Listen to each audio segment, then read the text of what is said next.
Hello friends, आप सभी का एनजीओ पायलट में स्वागत है। आज की इस वीडियो में हम डिस्कस करेंगे कि एक एनजीओ के ऊपर कैश के क्या नियम हैं, उसको कब डोनेशन कितनी एक्सेप्ट कर सकता है, कब उसको पेनल्टी लग सकती है और किस तरह से उनको खर्चा करना है। तो जो भी एनजीओ के ऊपर कैश के नियम है आज हम उनके बारे में डिस्कस करेंगे। एक दानदाता को बेसिकली जो अलाउ है कैश डोनेशन देना वो 2,000 रुपए तक अलाउ है। अगर एक फाइनेंशियल ईयर में एक दानदाता समाज सेवी संस्था को 2,000 रुपए तक कैश में देता है तो वो एनजीओ उनको एटीजी की रिसिप्ट भी इश्यू करेगी और 10BD फॉर्म भरकर उनको इनकम टैक्स की डिडक्शन भी मिल पाएगी।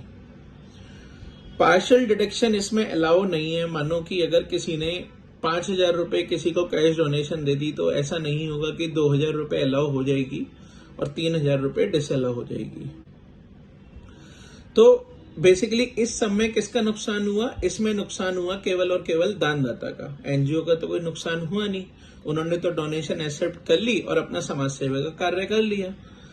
तो एनजीओ को फर्क नहीं पड़ता है। नहीं साहब, एनजीओ को भी फर्क पड़ता है। आमतौर पर ऐसा समझा जाता है कि जो कैश की डोनेशन है वो उसका कोई नाम एड्रेस होता नहीं है जनरली। मतलब आपके पास ना उनका पैन कार्ड होता है, ना पासपोर्ट होता है, ना आधार कार्ड होता है।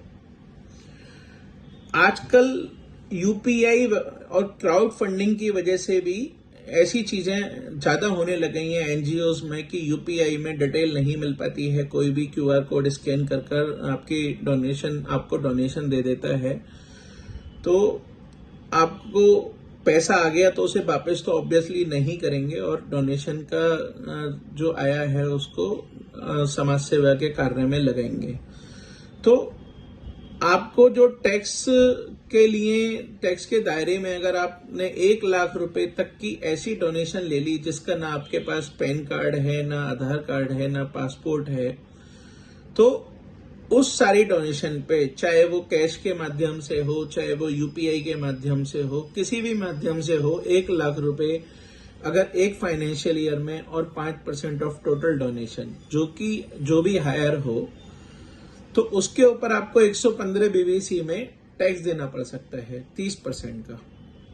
तो दोस्तों, आमतौर पर एनजीओज को नहीं पता होता है कि जो मैं डोनेशन एक्सेप्ट कर रही हूं इस तरह की, जो मेरा समाज सेवा कार्य भी हो रहा है उस डोनेशन से, और हो सकता है कि बाद में मुझे जब अपना फाइनेंशियल फाइल कर रहा हूँ तो मुझे उसके ऊपर 30% का टैक्स भी देना पड़ सकता है। तो इस चीज के लिए एक एनजीओ को सतर्क रहने की बहुत जरूरत है कि जो भी वो डोनेशन एक्सेप्ट करे, कोशिश करे कि उसके पैन कार्ड, आधार कार्ड और पासपोर्ट में से किसी एक चीज की आप डिटेल ले लें ताकि आप अपनी उस डोनेशन को आइडेंटिफाई कर पाएं। तीसरा जो नियम है इसके ऊपर है कि आप 269ST एक सिंगल पर्सन से एक सिंगल डे में, फाइनेंशियल ईयर में, वन इवेंट, वन ट्रांजैक्शन में 2 लाख रुपए से अगर ज्यादा आपने कैश किसी से एक्सेप्ट करेंगे तो आपको उसके ऊपर सेम अमाउंट की, मतलब पूरे के पूरे 2 लाख रुपए की पेनल्टी लग सकती है। 2 लाख रुपए से ऊपर की जितनी भी आपने अमाउंट एक्सेप्ट की उतने की आपको पेनल्टी लगेगी। 2.5 लाख एक्सेप्ट कर लिया तो 2.5 लाख की ही पेनल्टी लगेगी। तो मतलब आपके हाथ में कुछ नहीं आएगा, आप रडार में भी आ जाएंगे। आप एक तरह से ये भी दिखाएंगे कि आपकी एनजीओज कैसे एक्सेप्ट करती है और आपको मिलेगा भी कुछ नहीं, उल्टा आपको टैक्स देना पड़ सकता है। और हो सकता है आपको प्रोविजन का पता नहीं था, जब आपकी असेसमेंट हो रही थी तो आपको उस दिन तक का इंटरेस्ट, पेनल्टी वगैरह भी चार्ज कर लेंगे। तो इस तरह की चीजों से जरूर बचना चाहिए। तो दोस्तों, ये हमने देख लिया अपना जो भी हम डोनेशन को रिसीव कर सकते हैं उसका हमें क्या क्या चीजों का ध्यान रखना है।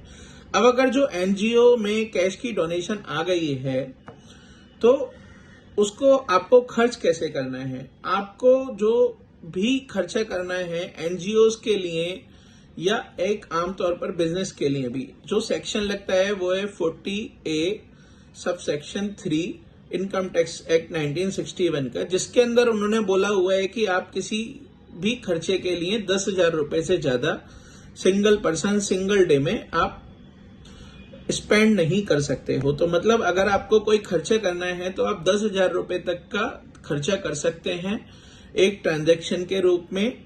आप उससे ज्यादा अगर खर्चा करेंगे तो वो भी आपका डिसअलाउ हो जाएगा।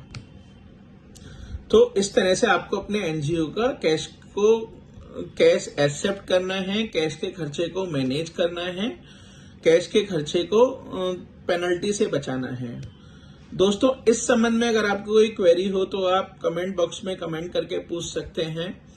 अगर आप हमारे चैनल पर नए हैं तो हम शॉर्ट्स के माध्यम से, लॉन्ग वीडियोस के माध्यम से कोशिश करते हैं आपको time to time NGOs related update देने के लिए, ताकि आपके ऊपर कोई टैक्स के इम्प्लीकेशन ना आए।